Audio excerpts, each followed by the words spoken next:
Αυτό το βίντεο είναι για τις ασκήσεις που σας έλεγα. Μακάρι να τις είδατε, να τις εμπεδώσατε κάπως. Και εγώ τώρα θα σας πω τις λύσεις. Πάμε στην 1. Ένα τέτοιο σύνολο προτάσεων είναι φυσικά και το κείμενο 1 που διαβάσαμε φυσικά, δεν θυμάστε, αυτής της ενότητας. Το κείμενο αυτό, η πρώτη παράγραφος, αποτελείται από 7 προτάσεις. Μπορείτε να βρείτε πού αρχίζει και πού τελειώνει κάθε μια από αυτές. Πάμε. Πρώτη πρόταση. Η πραγματική ιστορία της Ελλάδας δεν είναι ούτε τα πολιτικά της, ούτε η πόλεμη. Δεύτερη πρόταση είναι ο πολιτισμός της. Τρίτη πρόταση είναι τα λαμπρά έργα της στην τέχνη, την αρχιτεκτονική, την ποίηση, το δράμα, τη φιλοσοφία και την επιστήμη. Τέταρτη πρόταση. Οι Έλληνες ήταν μεγάλοι στοχαστές, μεγάλοι δημιουργοί, έραστες της ευρωμορφιάς και των έργων του πνεύματος. Πέμπτη πρόταση. Εάν κοιτάξετε τις εικόνες των ελληνικών ναών και των αγαλμάτων τους. Έκτη πρόταση. Θα δείτε και μόνοι σας. Έβδομη πρόταση. Πόσο λεπτή και γεμάτη αληθινή ομορφιά ήταν η τέχνη των Ελλήνων. 2. Υπάρχει κάποια λέξη που να ενώνει τις πρώτες 4 προτάσεις της παράγραφου αυτής. Τις 3 τελευταίες, ποια διαφορά παρατηρείτε? Οι πρώτες 4 προτάσεις δεν ενώνονται με κάποια λέξη. Χωρίζονται μεταξύ τους με τελείες. Από τις 3 τελευταίες προτάσεις, η πρώτη συνδέεται με τη δεύτερη με τον υποτακτικό σύνδεσμο εάν. Η τρίτη συνδέεται με την προηγούμενη και με το ελληνικό επίρρημα πόσο.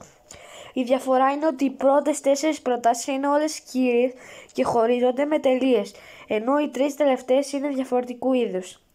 Κύρια και δευτερεύουσες και ανήκουν όλες στην ίδια περίοδο. Τρίτη. Ας πάμε τώρα στο κείμενο 2, το γνωστό. Μπορείτε στις 2 πρώτες στροφές του ποίηματος να βρείτε α. 2 προτάσεις που να συνδέονται με μια λέξη. Θαύμασα τον Παρθενώνα και στην κάθε του κολόνα βρήκα τον χρυσό κανόνα. Οι προτάσεις συνδέονται με τον παραδοτικό σύνδεσμο και β. 2 προτάσεις που απλώς η μια να ακολουθεί την άλλη. Σε αυτή την περίπτωση μπορείτε να σκεφτείτε μια λέξη που θα τέριασε για να συνδέσει τις 2 προτάσεις. Όπως σήμερα το λέω, βρίσκω το καλό και ωραίο με μια σπορ Αλφα Ρωμαίο. Δεν υπάρχει κάποιος σύνδεσμος. Δεν υπάρχει σύνδεσμος. 4. Βρείτε τώρα τις προτάσεις από τις οποίες αποτελείται η τελευταία παράγραφος του κειμένου. 3. Α. Τα παιδιά στο σχολείο καλούνται. Β. Να μάθουν. Γ. Να ξεχωρίζουν τα κοινά στοιχεία. Δ. Που έχουν μεταξύ τους κουλτούρες. Ε. Που στην πρώτη ματιά μοιάζουν διαφορετικές. Σ. Τ. Να εκτιμούν την αξία άλλων πολιτισμών. Ζ. Να αναγνωρίζουν την ετερογένεια και όχι την ομοιογένεια ως βασικό χαρακτηριστικό των σύγχρονων κοινωνιών. Και 5. Αν συγκρίνουμε τις προτάσεις που βρήκαμε στις παρακάτω ασκήσεις, ποιες συνδέονται μεταξύ τους, με πιο περίπλοκο τρόπο. Στην τελευταία παράγραφο του κείμενου 3 υπάρχει ένας περίπλοκος τρόπος σύνδεσης προτάσεων, αφού υπάρχει μόνο μια κύρια και 6 δευτερεύουσες.